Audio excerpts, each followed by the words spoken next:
Bien, bah voici une petite vidéo pour vous expliquer comment j'utilise ma fiche de travail. Donc, je me suis un petit peu avancé concernant le remplissage du cartouche. Donc, j'ai déjà rempli le nom, le numéro de la fiche, le nombre de bras et ainsi de suite, toutes les caractéristiques techniques de la canne. J'ai rajouté aussi la position des anneaux et ainsi que la référence des anneaux. Et j'ai intégré aussi la représentation graphique, enfin disons du dessin de la canne. J'ai aussi importé le profil de cette canne que j'ai récupéré sur RunDNA. Alors vous pouvez prendre d'autres profils, hein. Moi j'utilise beaucoup RunDNA, donc j'avais récupéré ce profil-là.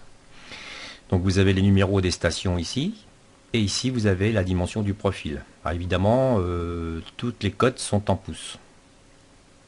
Donc on va récupérer toutes ces cotes et on va les intégrer dans les cellules qui sont complètement à gauche, là devant chaque numéro de station. Donc c'est un remplissage qu'il faut faire, bien vérifier les valeurs pour ne pas se tromper. Donc dans la première station, on va commencer. Station 0, ici j'ai 0,0725. Donc 0,0725. Voilà, bien vérifier s'il n'y a pas d'erreur. En station 5, c'est 0,08, 0,800. Sur la station 10, j'ai 0,0970, 0,0970. Sur la station 15, j'ai 0,1140. Voilà, et ainsi de suite, hein. Donc je vais couper la vidéo, je vais remplir tout le tableau et on se revoit après. Bien, on se retrouve, j'ai pratiquement rentré la totalité des profils. Donc je suis à la station 75. 0,3475, donc 0,3475.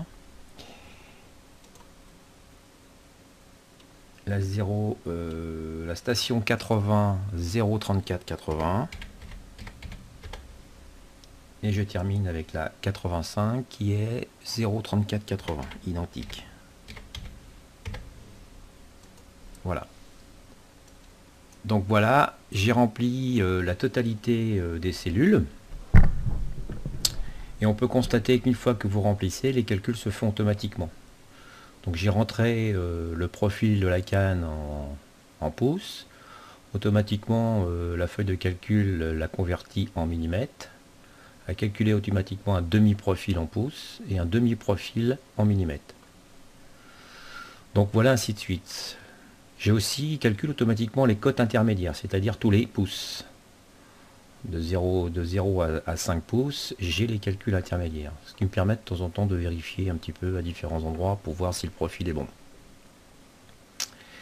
Donc voilà, on a rempli la totalité du profil sur cette fiche. Donc on n'a plus besoin de la fiche de profil, on va pouvoir la supprimer.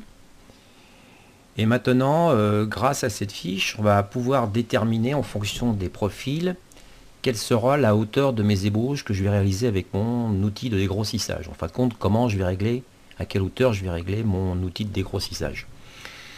Donc je vais utiliser cette cellule-là et je vais déterminer une valeur. Alors la valeur qu'il faut que je détermine, c'est premièrement pour la valeur du sion, donc on va s'occuper d'abord du sion. On va prendre la cote la plus haute, c'est-à-dire le milieu de la canne ici, et je m'aperçois que je dois avoir 2,29. 297 pour être exact. Donc faut que j'ai une ébauche qui est supérieure à ça.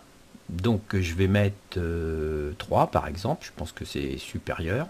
Alors pourquoi 3 mois? Parce que moi je mets 3 parce que l'outil, mon outil de dégrossissage ne descend pas en dessous de 3.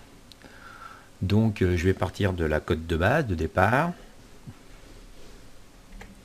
Voilà, il m'a calculé automatiquement. Alors on va d'abord les vérifier, je vais vous expliquer après. Donc là il me faut au final 2,297. Et là je me retrouve avec une cote intermédiaire à 2,649 pour avoir un final de 2,97. Donc cette cote de 3 est largement suffisante. Alors je vous explique maintenant les deux colonnes qui sont ici. J'ai deux colonnes, c'est-à-dire que j'ai deux réglages dans mon gabarit de finition. Je usine une face avec une cote intermédiaire et j'usine la face finale, c'est-à-dire l'autre face, avec la cote finale du profil, enfin du demi-profil. Donc voilà comment j'utilise ça. Donc là, j'ai aucun problème. Si je fais des 6 baguettes de 3 mm, je serai capable de faire respecter les codes donnés ici. Le seul petit problème, c'est que ma fiche fait la totalité de la canne.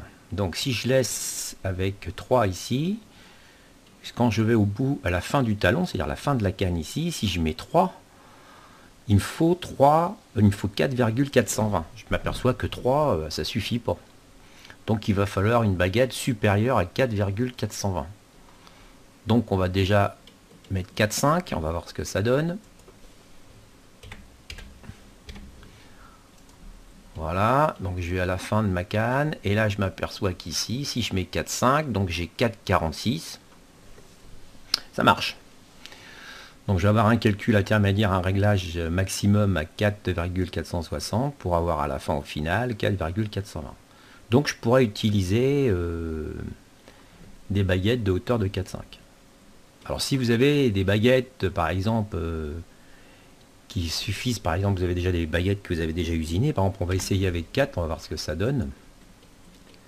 4 pour le talon, donc 4, bah non, je suis en dessous de 4,42, donc ça marchera pas. On va faire 5, là ça va marcher parce qu'on va être largement au-dessus. Là je suis à 4,71, donc ça marche.